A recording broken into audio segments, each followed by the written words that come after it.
So keep that in mind. I'm going to kind of go through my journey into medical school, but that does not mean that it's what you have to do or what you have to stress out about. So I guess for me, it kind of started in high school. I did a lot of volunteering and shadowing in high school. So I guess I kind of knocked that that sort of thing out in high school. That's when I like really started to realize that I was into medicine. So I guess in college, I kind of came in knowing that I wanted to do medicine. And again, that's definitely not the same for everyone.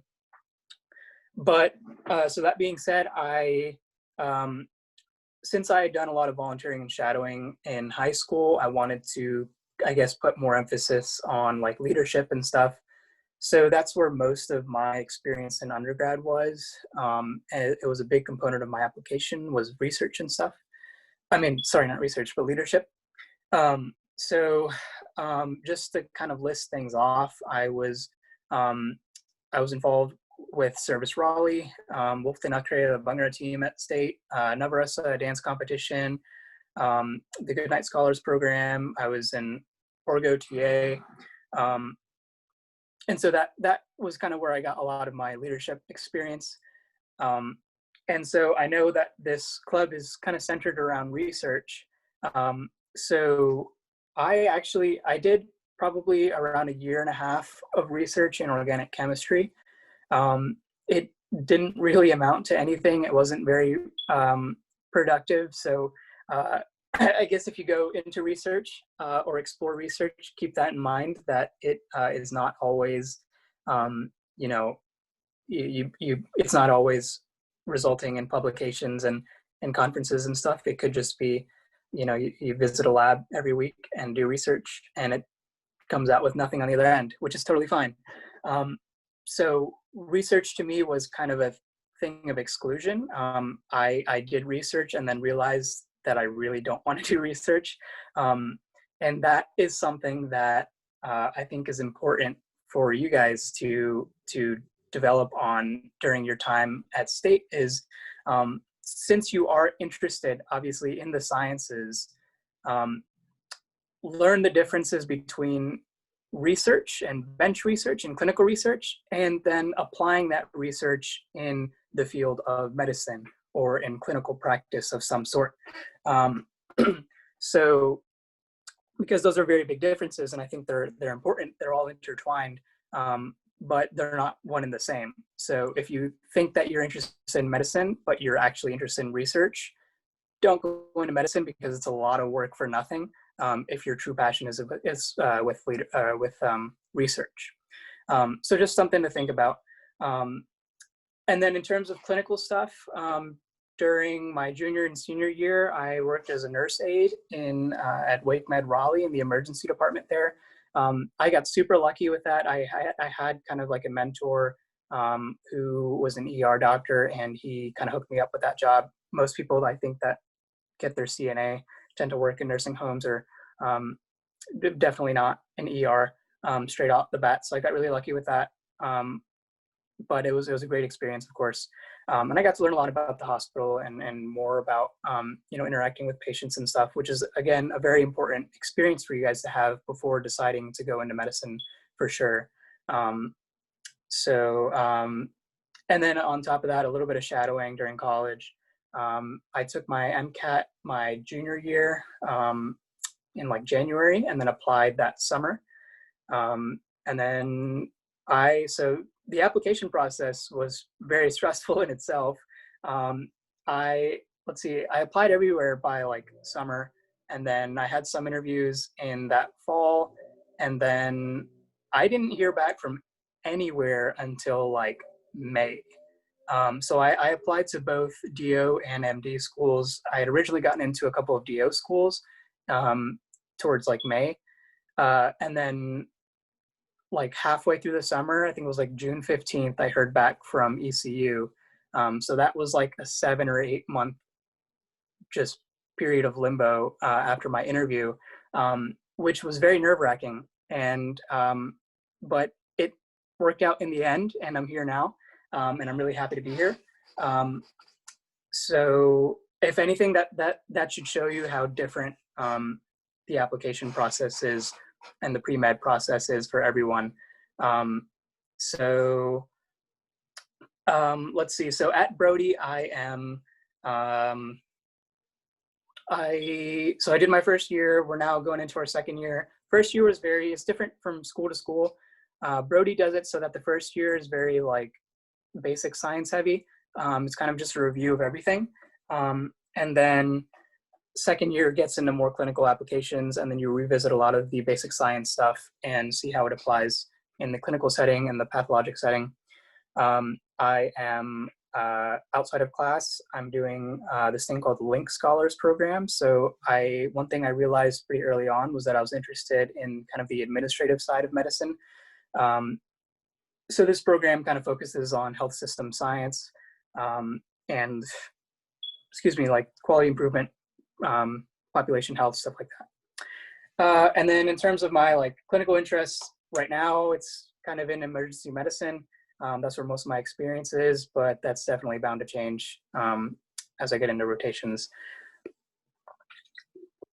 So I know that was a lot in a little bit of time, but I wanted to save a lot of time for Q&A, and I see a couple of questions in the chat. So feel free to put them in the chat or like unmute yourself and ask your questions. So, okay. One question from Jude: instead of going to medical school, if you're interested in research, what do you advise doing? Okay, so one great thing about state is there are a lot, it's very research focused. So most of so I was saying I was doing biochem and human bio. A lot of biochem was research focused. So I think like as you get into your upperclassmen years and you start to take more elective classes, most of those elective classes in the hard sciences are going to be some sort of research focus, whether they're labs or just like advanced like science classes. So really like internalize what you're learning from those classes. And I think like obviously like do some sort of research if you think that you're interested in that. Work with a mentor, reach out to professors. I think, a lot of people do just kind of like cold emailing, and that works out.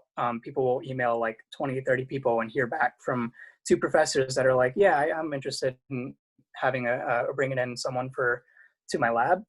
So do that. There's no harm in doing that. Yeah, so if you are interested in research, like make sure you actually practice that, because there's plenty of opportunities for that at state. Like get a feel for the scientific method. And if you enjoy doing that, whether that's like bench research or clinical research or what, and try to get exposure to multiple things. Like my exposure was only to bench research and I kind of hated it.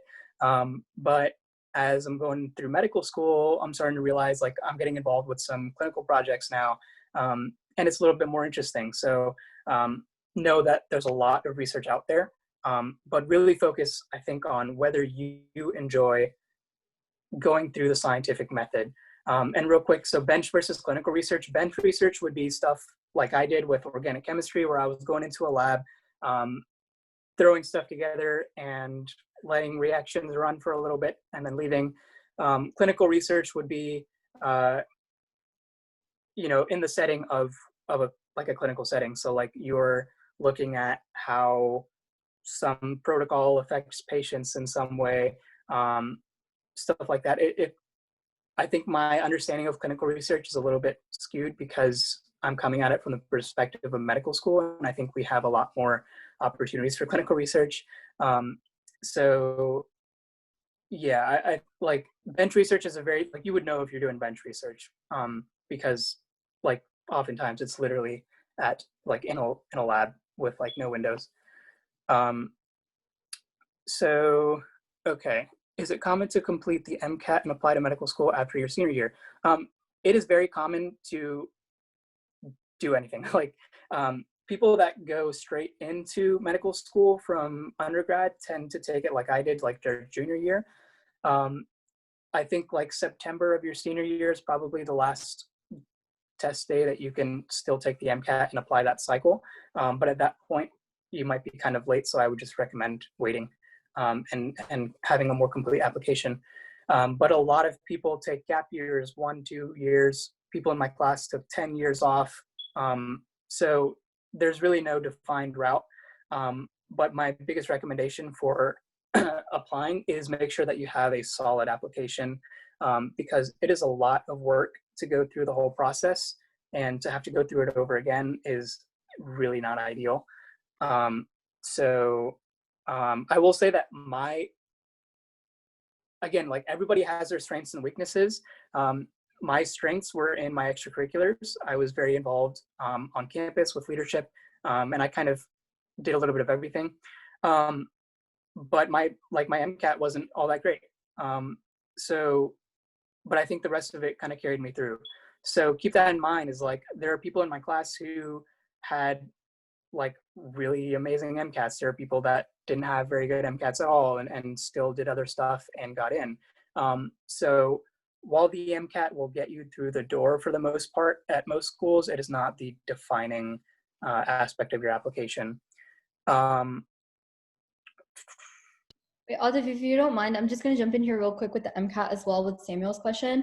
When you are thinking about like applying to the MCAT, this is a question that we got a lot with Faison's presentation over the summer. He was also a medical student at the University of Louisville. Everything Atif is saying is so spot on. Like, everyone has their own timeline and schedule. Like, most often we hear, okay, take your MCAT this spring before you plan to apply, just so you get that score back and you can see what it is before you apply and before you pick out schools with those median MCATs. With that being said, everyone's journey is different. The MCAT is a very expensive exam. It costs $400 to take. It costs $90 to refund, and you may not even get that money back if you decide to cancel because you don't feel ready. Additionally, like, a lot of the time you may have to take prep classes or all these other things, so that can amount to thousands of dollars. So my best advice for everyone here right now, really plan out when you want to take that MCAT. Sit down for a weekend, clear a day out in your schedule. Think about when you want to apply. Don't feel pressure to have like that typical, okay, I did 4 years of undergrad, I need to go to med school next fall. Really think about where your application is at, what opportunities you have right now. Think about when is the best time in your life to take the MCAT. The MCAT is a full-time job. Like, it is a very difficult exam to study for. It's not something that you can say, okay, I can take a month out to study for this. It literally is like physics, biology, biochemistry, psychology. There's a critical reading section. Like, there's so much that goes into it. So I really strongly recommend sitting down, really thinking about where in your life is the best time to take this exam. Honestly, like, I know the elephant in the room is like kind of talking about money. I'm going to say this now, like, medicine, in my opinion, is really an upper class profession just because of how much expense goes into it. So really plan out when you want to take it, when is the best time in your life to take it, when do you want to apply, when are you ready to apply, and then also like kind of plan out money management with affording those materials. So that's just my like 2 cents on the MCAT question. So I'm kind of passionate. Yeah, 100% right. Absolutely correct on everything that you just said. Yeah, there is no one way to do it, but when you do it, make sure you do it right, because you will not want to do it again. And even if you have the means, like, just to retake the MCAT takes so much out of your mental status. Like, it just sucks.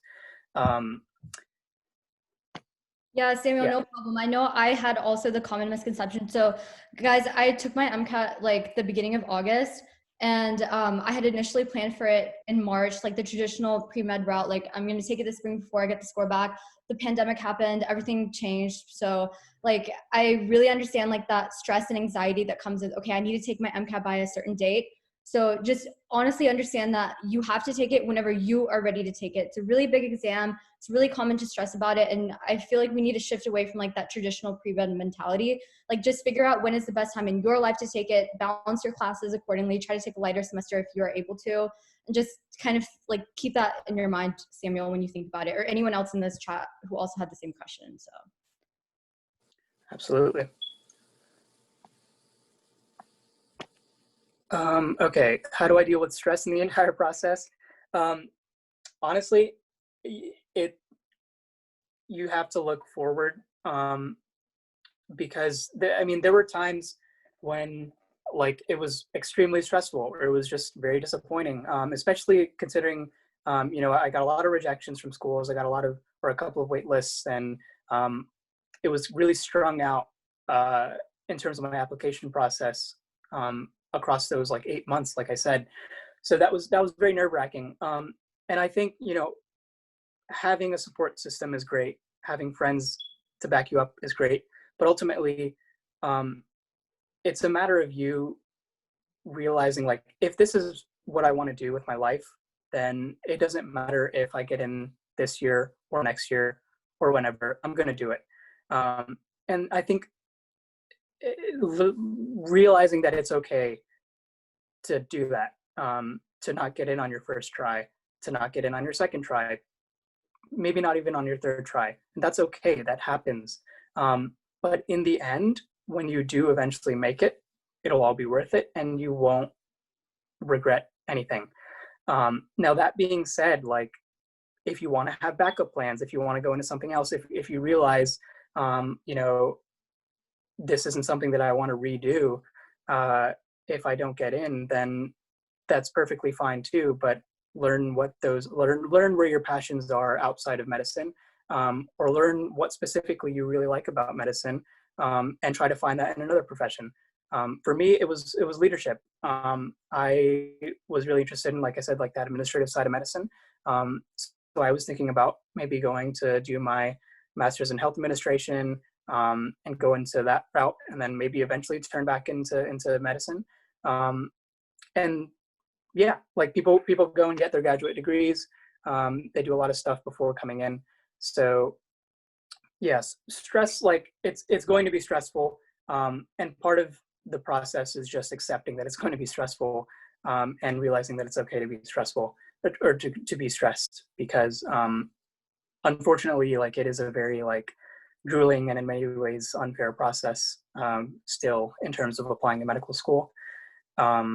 So yeah, and also don't go on Student Doctor Network. You'll just avoid a lot of stress by not going on SDN. So don't do that.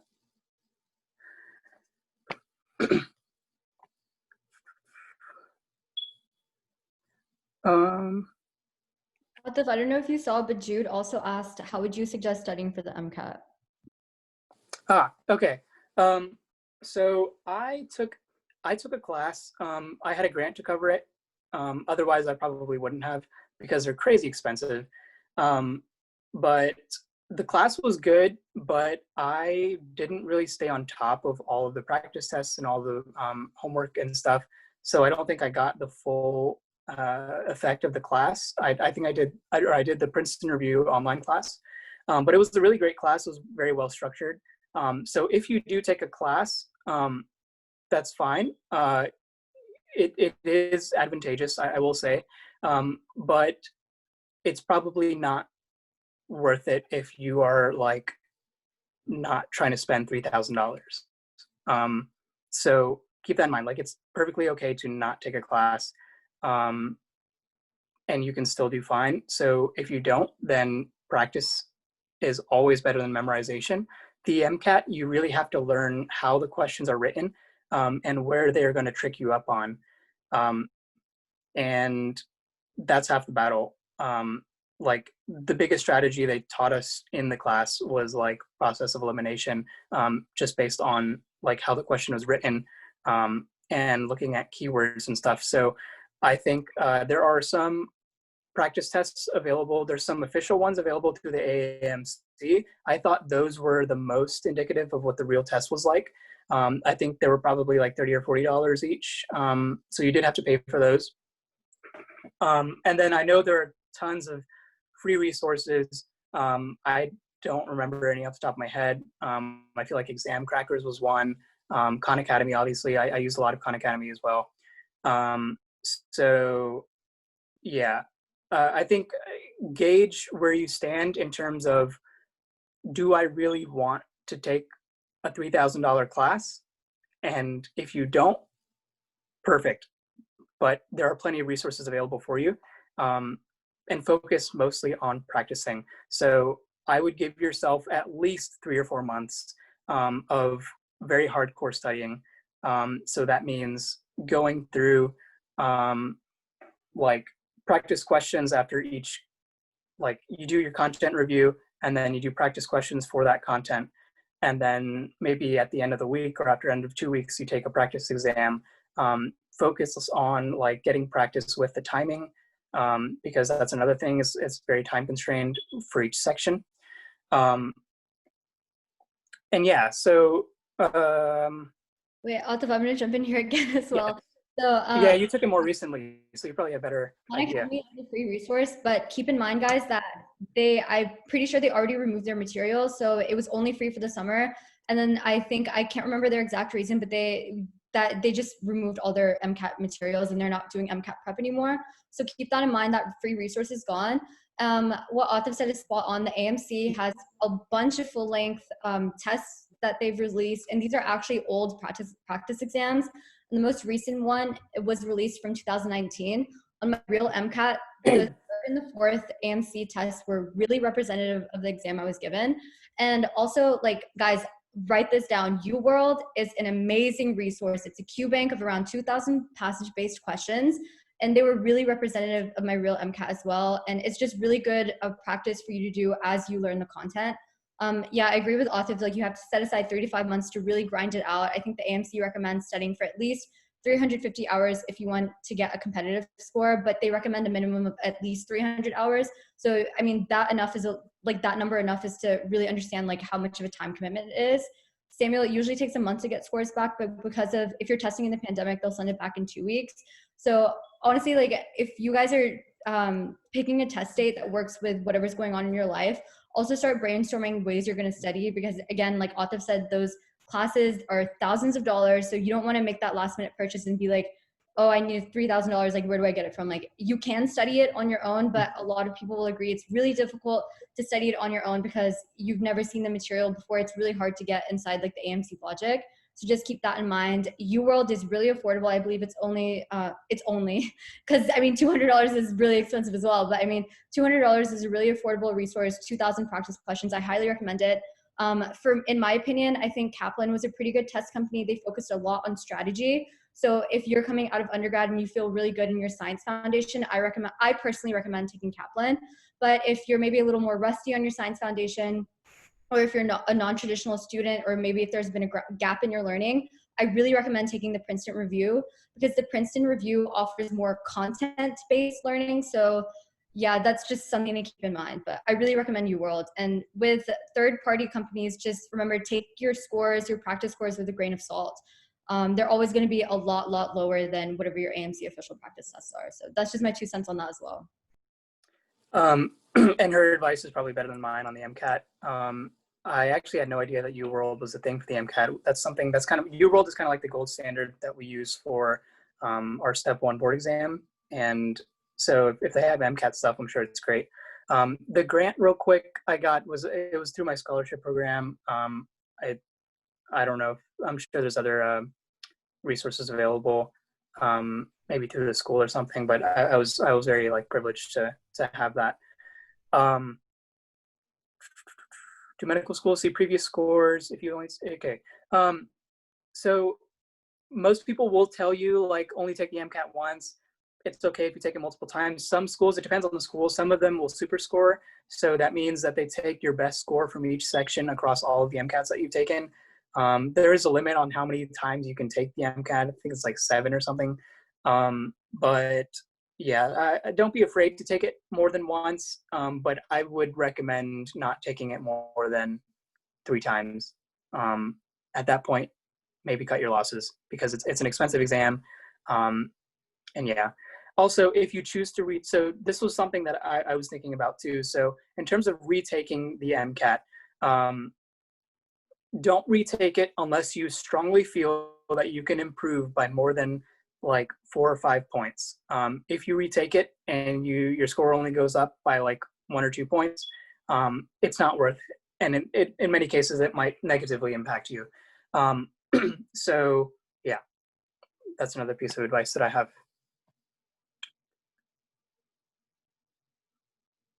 Atif, I guess a question that I have is, how would you like recommend standing out in your applications? Because I know everyone can get the GPA, like apart from GPA and MCAT, like how do you recommend standing out in your personal statements or your work activities, I guess?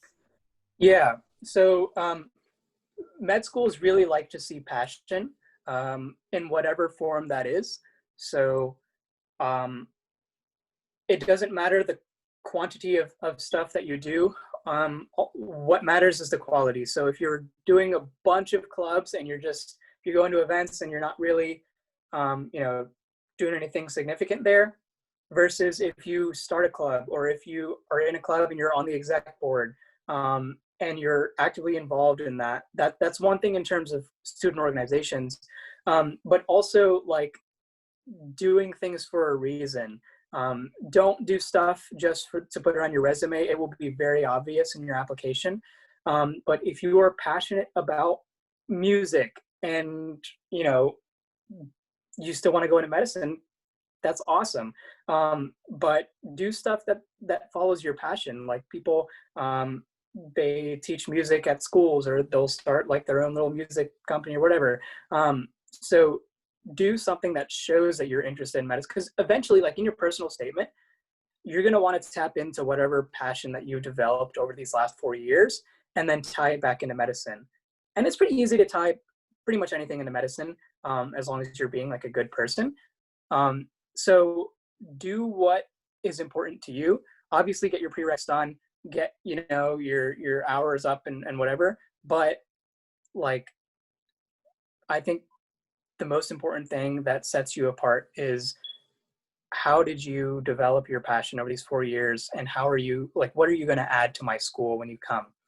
I know that's a very vague answer, but it really depends on you specifically and what your passions are. There is no like certified way to stand out in your application.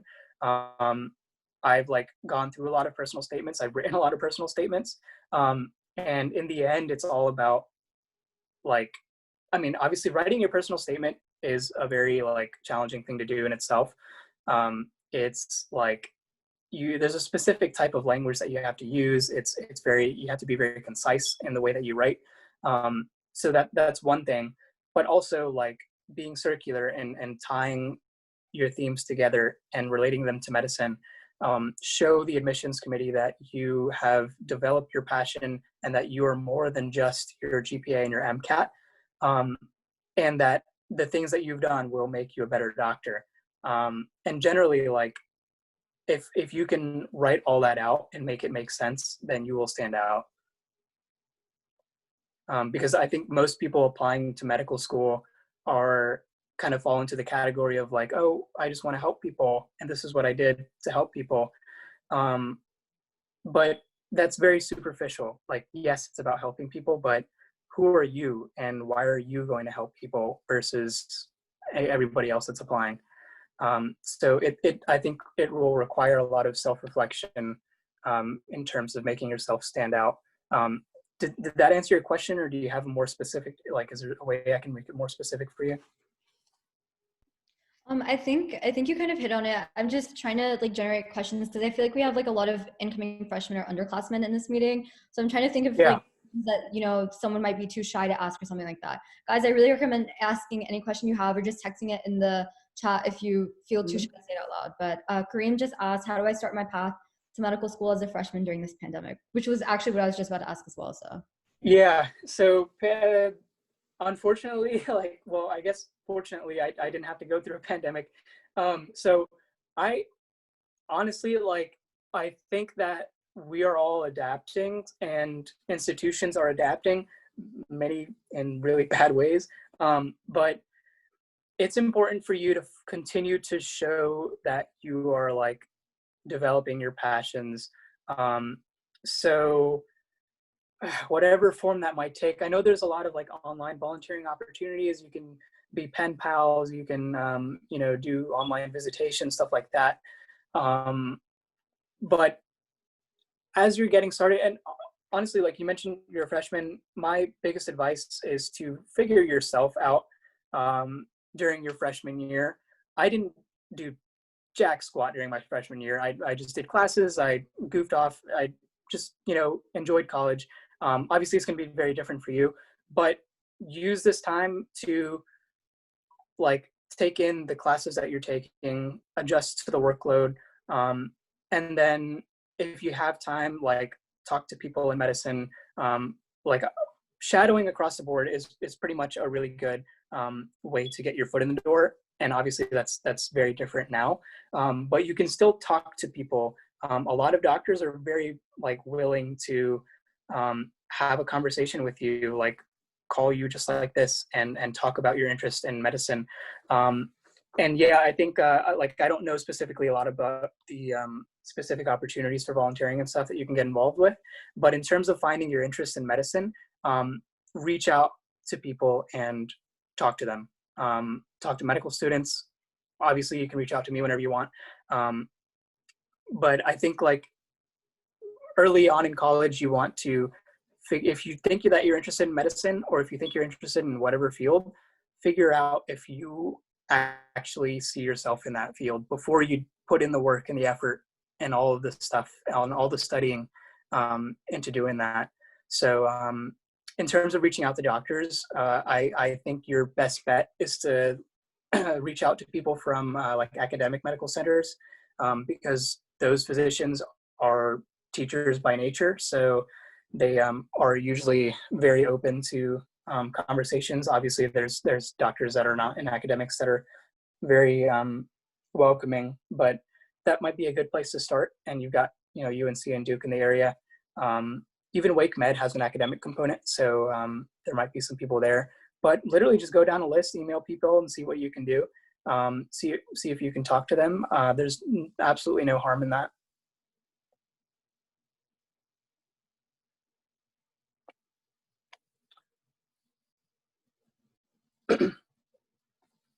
One piece of advice that I think that I have. So in terms of like academic stuff, I really appreciated my biochemistry background in terms of like what's going to help you in medical school, because there are prereqs and then there are classes on top of prereqs that will help you. So for me, Biochem 451 was like literally word for word what we did in medical school. So like if you're in the process of planning out your classes and stuff, especially like our sophomores and juniors, I highly recommend that class because we basically did that entire class in like the first 4 weeks of med school. Yeah, so Biochem 451 was a great one. Microbio is a great one. Genetics is a great one. So yeah, that was one thing that was coming to my mind in terms of classes. And if you have more questions about that I can also field those. Yeah, I think anyone here right now, I think you should plan to take Biochem 351 or 451 before you take the MCAT. So when you take that day aside to pick out when is a good time for you to take the MCAT, I think really taking physics 1 and 2 before taking the MCAT, I think that will help you so much, just because you already have that in-depth understanding of physics. And the physics MCAT questions are straight up physics questions. Like you think they'd be nice to you and just like, oh, like what is Newton's second law, or like some easy crap like that. No, they'll give it to you like it's actually like a physics test question. So just be prepared for that, know that. And I know Atif took Biochem 451, and my brother, who was also Atif's year, he also took 451. But if you're a human bio major like I am, you have the option to take 351. So 351 is a little easier, and that is the biochem that's recommended for biology majors, unless you're specifically in the biochemistry degree like program.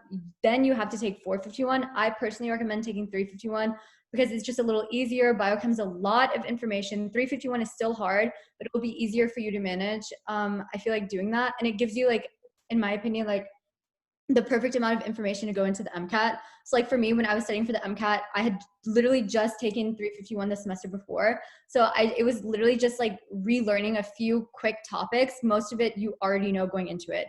And that will help you a lot because biochem is a topic that comes up in the chem phys section, in the biochem section too. So just keep that in mind and plan ahead for that. Yeah, it's very interesting because like when I was answering that question, I was just thinking about what's actually relevant to medical school, and like physics is like not. So yeah, I just like it's interesting what you have to learn for the MCAT and then how much of that actually shows up in actual medicine. Obviously, like eventually physics is important, but so Jackson asked, senior taking a gap year. Okay, so to get clinical stuff now, I think you have to have some sort of certification to get even through the door.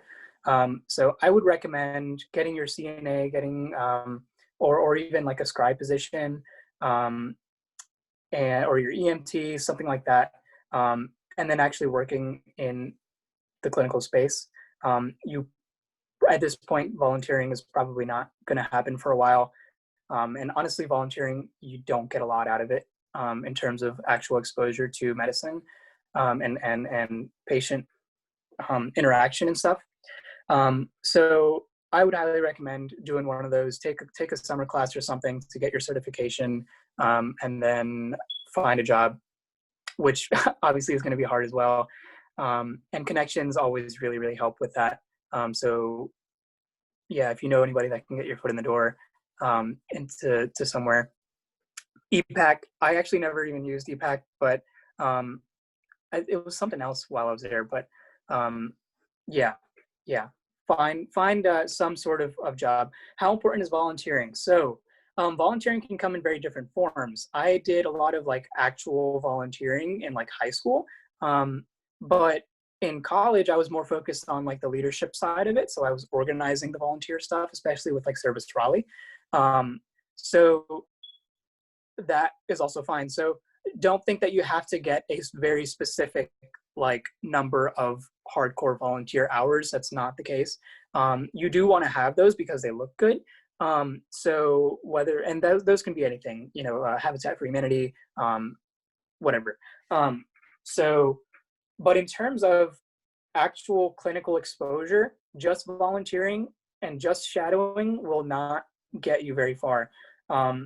You have to have, or you don't have to have, but it really helps to have like more concrete clinical experience. And not just for your application, but for your own understanding. Because that's when you actually realize, like, is medicine right for me? Do I actually see myself down the road interacting with patients in this capacity? Or am I more interested in the research side of things? Because if you come into this knowing that you're interested in the science, and you're a bio major and you love your classes, that gives you a couple of different routes. One of those might be clinical medicine, one of those might be research. So that's kind of tying back into what I was saying before, is you really have to explore that on one end in participating in research, and either excluding that or realizing that you really want to do that. And then on the other end, in medicine and clinical medicine and interacting with patients, like, are you more of a people person? Do you enjoy the thought process that goes behind solving clinical problems? And if you like both, there are plenty of medical schools that will facilitate that. There is like a plethora of research available as soon as you get your white coat. Like, being a medical student, like, there's so many opportunities for research. Even at Brody, which isn't really that big of a research heavy school, we can, like, there's so many opportunities for research for us. So if you do like both, like, it's definitely not one or the other. That's like even better. So yeah, because they are very related in terms of research and medicine, but I also think that they can be very different.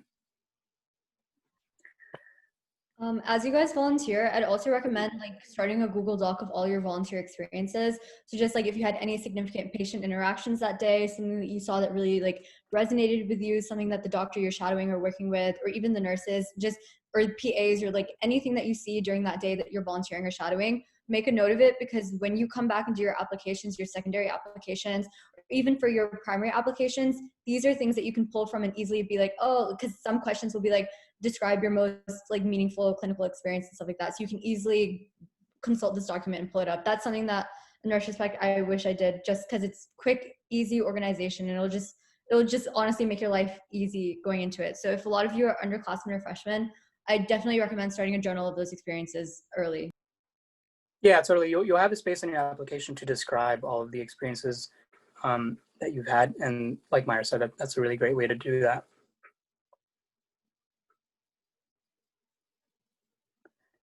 What other questions do you have? Could be about anything. Feel free. What other classes before the MCAT? Let's see. So like physics, biochem, definitely. My bio section was very like experimental heavy. So there was a lot of stuff about like like what experiment would you run or interpret the results of this experiment. So that I really liked like the biochem lab that came with 451. And a lot of like the lab classes, as tedious as they might be, do cover a lot of that stuff. In terms of the MCAT, like Myra or you guys who have taken the MCAT can probably answer that better. With what you just said, like the bio being very experimental, I'm gonna shamelessly self-plug this club right now, y'all. Like the bio section, the chem phys section even, a lot of it is literally analyzing data from these articles. So like the passages that they give you are literally just like 3-4 paragraphs all focused on, okay, these scientists are investigating this. Okay, how do they investigate this? And insert like that research experimental design. And then they'll be like, this is the result of their like experiments. And it'll be like all these pictures, graphs and stuff. You need to interpret that. And you need to, if you interpret that correctly, you'll get all of those questions correct. Like y'all, I'm not exaggerating. Like it is all, it's very, very, very experimental based. Like you will only get one passage that's just like a couple of texts and you have to like apply the knowledge from all the books that you studied. It's very, very experimental heavy, very like critical thinking heavy. And this is why like joining STEM Journal Club will help you with that, because you know we walk through these articles with you. We really kind of teach you how to think and read about research, so when it's time for you to study for your MCAT, you'll kind of already be used to that. And this is really important for those of you who haven't had that many research experiences. I know that I was blessed and privileged enough to have the time and opportunity to pursue a lot of different research projects. So it was kind of already easy for me. Like I already knew what like a Western blot was, a Northern blot. So like when I had to analyze those passages, it was kind of like easier for me since I already had like that bench lab type of experience. But even just reading articles as consistently as our club does, that will help you so much when you get to these passage-based questions as well, which is honestly like a majority of the MCAT science section. Yeah, and those are skills that will really help down the road as well. A lot of our classes, like in med school, rely on research. So that's one thing that I was mentioning is kind of like that intersection between research and medicine, is that medicine interprets research and applies it to the clinical space. So our role as medical students and future doctors is to evaluate these research projects and read over these abstracts, read over these papers, and then glean whatever we want from that. And then allow it to affect our practice. And we are taking classes now that are literally just focused on like doing that, on reading passages and interpreting results, and it's going to show up on our boards. So definitely very useful experiences. Yeah, anatomy is a great class. I forgot about that. And just one thing I also want to say, even as a doctor, like you have to stay up to date on research and journal articles. So like the skills that we kind of emphasize in this club will help you so much just in your future as well. Like when you actually are finally like, you've achieved that long journey of finally becoming a physician. And when you're reading these articles, you really have to understand how to quickly like condense and understand that information. So that's kind of like what our club is geared towards helping you really understand how to consult the literature and read the literature.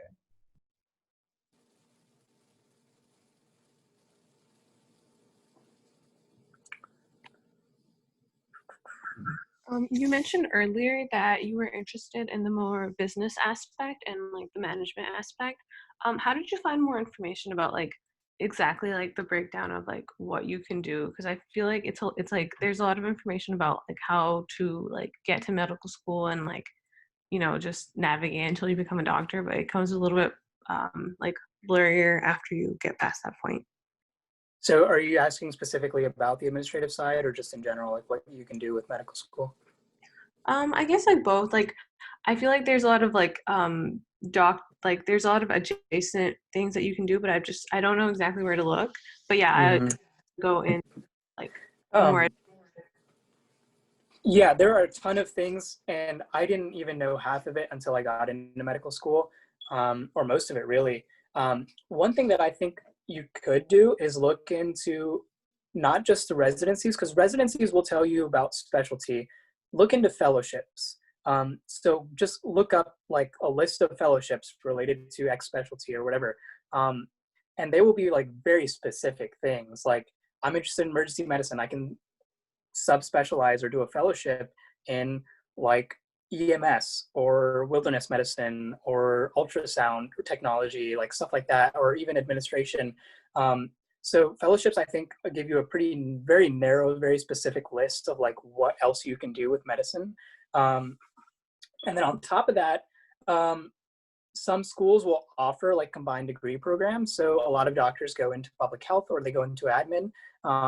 So they want to get an MD MPH or an MD MBA, and there are schools that offer that. Brody offers both those, but I think like very few people actually do them from my experience. And in many cases, like you don't actually need a degree to go into, or a secondary degree to go into those fields from medicine. I think having a doctoral degree, MD or DO, will get you through the door in terms of like holding a leadership role. And that's a big thing in itself, is just leadership in general. So you definitely don't need to, you know, worry too hard about getting your MBA or a second degree if you think that you want to do something like that, because there's plenty of opportunities for you to get into public health or administration with just your medical degree. So yeah, like I think a list of fellowships is a good way to narrow down stuff that you can do. And then also there's like policy. There are physicians involved with the legislature and stuff. But I don't know if there's like a concrete list of like, here's what you can do with being a doctor. But it is, you know, it's important to just keep an open mind with that, because you don't have to go into medicine to practice, or you have to go into medicine to practice in a clinical setting if that's what you want to do. But there are so many other things that you can do with a medical degree. But if the other thing is what you want to do more so than clinical practice, like if you're going into medicine with the sole hope of being a hospital administrator, it's probably not worth it to go through all of this and just come out the other end and not actually practice medicine. It gives you a leg up in some ways, but this is a lot of work. And that's another thing that I want to stress, is medical school is hard. It really is. And that's something that I don't think was made very clear to me early on in my undergraduate career, is that medical school is very stressful. It is a lot of work. There are several times that you feel like you don't want to be here. So if you have that mentality of like a split mentality of like, oh, like I don't know if I want to do this or if I want to, you know, do something else, and that persists as you're applying to medical school, just be very cautious, because it takes a lot out of you to study for 12 hours a day and take board exams and do everything that stresses you out about being a medical student, just for the purpose of not doing the stuff that you're learning. So it is stressful. Don't think that it isn't. But if it's what you truly want to do, it will absolutely be worth it. And it won't feel like work that you're doing. Like the stuff that we're learning about is super cool. The stuff that we get to practice in clinic now is really cool. And it just like, it doesn't feel like I'm stressed out, because it doesn't feel like I'm doing work that I don't want to do. So yeah, just like stuff to ponder on that. But going back to your question again, like, I don't know if I have a defined list for that. And yeah, like, absolutely, like, it is all overwhelming. Stuff is going to keep piling on for you. Keep your head on straight. Like, one thing I really liked about NC State was that the pre-med culture there is not as toxic as it could be, and at many other schools. So have, you know, a support system for yourself. Get involved with clubs like this, where you can share your interests with people and not feel like you're being shot down, because pre-med culture can be very toxic. And do not be that pre-med. Do not be like the toxic kid that goes around and is like judging people, and just don't do it, because it's not going to get you far and it's not going to get you into med school. Just don't do it. If you find yourself being that person, reevaluate yourself, because it's not going to help you when you're in med school to have a mentality like that. And that's like the brutal honesty that I have. the reason I came to Brody was because people here are so down to earth, and they're so nice, and they're very collaborative, and they're not competitive at all. And for me personally, I don't really thrive on competition. There are schools you can go to where if you really thrive on competition, fine. If that's your personality, fine. But also know that once you get into the clinical space and you're practicing medicine, patients are going to see that in your personality. So I think that you have to have a very like calm and centered approach to medicine, and it's important to carry that through. Be level-headed, and that will help you down the road.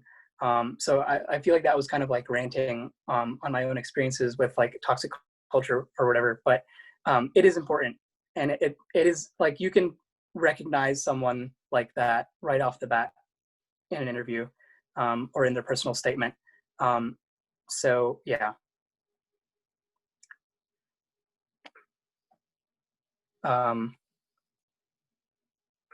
DO students will have access to MD residencies. As far as I know, I think that's still happening. I haven't heard the opposite. So I do recommend applying to DO schools. DO programs are great. The disadvantages are, yes, DOs can still match. At the end of the day, DOs can still match. They still have the same opportunities as MD schools. But so the advantages to DO are you get to study more on top of what MD students learn. So they learn the osteopathic manipulative medicine, which is a really cool thing if you're into that. I think most people end up not really using that in the clinical space, but it is a cool thing to learn. We've done a couple of workshops.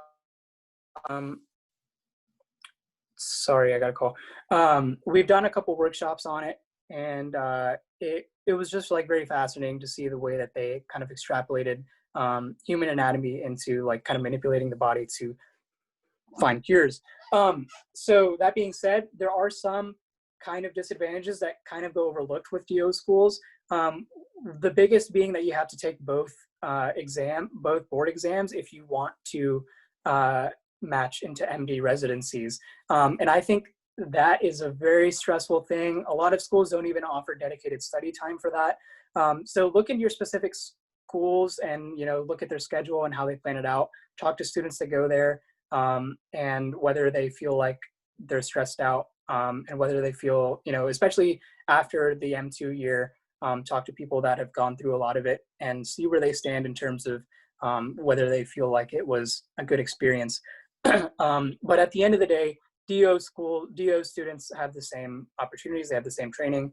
DOs in practice are, in many cases, more qualified to do the work that we do, or the work that we will do as physicians.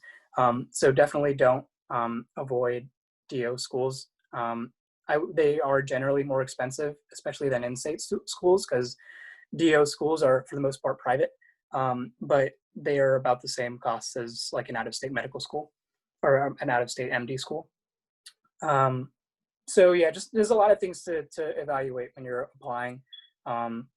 I would recommend not applying to the Caribbean. I don't think that's a good option, at least for my personal taste. It has worked out very well for some people, but for a lot of people, it doesn't. But that's a whole nother rabbit hole we could go down as you're figuring out where you want to apply.